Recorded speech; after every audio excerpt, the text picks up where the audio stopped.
ವಿಜಯಪುರ ಜಿಲ್ಲೆಯ ಚಡ್ಚಣ ತಾಲೂಕಿನ ಧೂಳಿಕೆಡ ಗ್ರಾಮದ ವಿಜಯಪುರ ಸೋಲಾಪುರ ರಾಷ್ಟ್ರೀಯ ಹೆದ್ದಾರಿ ಪಕ್ಕದಲ್ಲಿರುವ ಶಿವಾನಂದ ಪಾಟೀಲ್ ಎಂಬುವರಿಗೆ ಸೇರಿದ ರಸಗೊಬ್ಬರ ಅಂಗಡಿಗೆ ಸೋಮವಾರ ರಾತ್ರಿ ಬೆಂಕಿ ಅವಘಡ ಸಂಭವಿಸಿ ಅಪಾರ ಮೌಲ್ಯದ ಗೊಬ್ಬರ, ಔಷಧಿ ಮತ್ತು ಕೃಷಿ ಉತ್ಪನ್ನಗಳು ಭಸ್ಮವಾಗಿ ಕೋಟ್ಯಾಂತರ ರೂಪಾಯಿ ಮೌಲ್ಯದ ವಸ್ತುಗಳು ಹಾನಿಯಾಗಿರುವ ಘಟನೆ ಜರುಗಿದೆ. ಏಕಾಏಕಿ ಕಾಣಿಸಿಕೊಂಡ ಬೆಂಕಿಯು ತೀವ್ರತೆ ಹೆಚ್ಚಾಗುತ್ತಿದ್ದಂತೆ ಸ್ಥಳಕ್ಕೆ ಇಂಡಿಯಾ ಅಗ್ನಿಶಾಮಕ ದಳದ ಸಿಬ್ಬಂದಿ ಧಾವಿಸಿ ಬೆಂಕಿ ಸಂಪೂರ್ಣ ನಿಂದಿಸಿದ್ದಾರೆ ಎಂದು ತಿಳಿದುಬಂದಿದೆ. ಘಟನೆಯಲ್ಲಿ ಯಾವುದೇ ಪ್ರಾಣಹಾನಿ ಸಂಭವಿಸಿಲ್ಲ. ಪ್ರಾಥಮಿಕ ತನಿಖೆಯಲ್ಲಿ ವಿದ್ಯುತ್ ಶಾರ್ಟ್ ಸರ್ಕ್ಯೂಟ್ನಿಂದ ಬೆಂಕಿ ತಗುಲಿರಬಹುದು ಎಂದು ಶಂಕಿಸಲಾಗಿದೆ.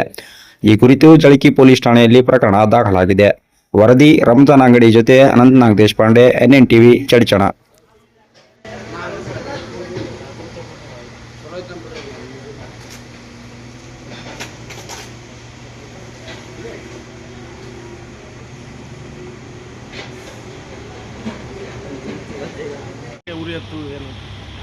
ನಿನ್ನೆ ದಿವಸ ಸಾಯಂಕಾಲ 7:30 ಗಂಟೆಗೆ ನಾವು ಯಾರೂ ದುಕಾನದಲ್ಲಿ ಇಲ್ಲದ ಸಮಯದಲ್ಲಿ ಶಾರ್ಟ್ ಸರ್ಕ್ಯೂಟ್ ಆಗಿ ನಮ್ಮ ಫರ್ಟಿಲೈಸರ್ ಪೆಸ್ಟಿಸೈಡ್ ಗೊಬ್ಬರದ ಅಂಗಡಿಗೆ ಶಾರ್ಟ್ ಸರ್ಕ್ಯೂಟ್ ಆಗಿ ಉರಿ ಹತ್ತಿ ಸಾಧಾರಣ ಅರೌಂಡ್ ಒಂದು 2 ಕೋಟಿ ತನಕ ಇರುವಂಥ ಒಳಗಿಂದ ಫರ್ಟಿಲೈಸರ್, ಪೆಸ್ಟಿಸೈಡ್ಸ್, ಆಮೇಲೆ ಗೊಬ್ಬರಗಳು ಅಂದರೆ ಬಯೋ ಗೊಬ್ಬರಗಳು ಎಲ್ಲ ಸುಟ್ಟು ಭಸ್ಮವಾಗಿರ್ತವೆ.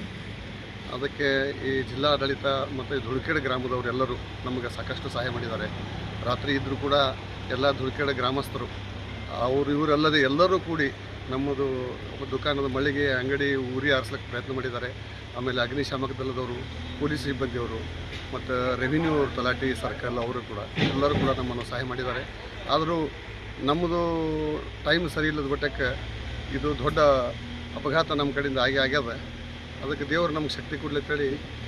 ಗೊಬ್ಬರ ಇಲಾಖೆದವ್ರು ಯಾರು ಬಂದು ವಿಸಿಟ್ ಕೊಟ್ಟರು? ಇನ್ನಾಗಿ ಅಗ್ರಿಕಲ್ಚರ್ ಆಫೀಸರ್ ಬಂದು ಭೇಟಿಯಾಗಿ ಸ್ವಲ್ಪ ಫೋಟೋ ತಗೊಂಡು ಸರ್ವೆ ಮಾಡಿ ಆಶ್ವಾಸನೆ ಕೊಟ್ಟರು.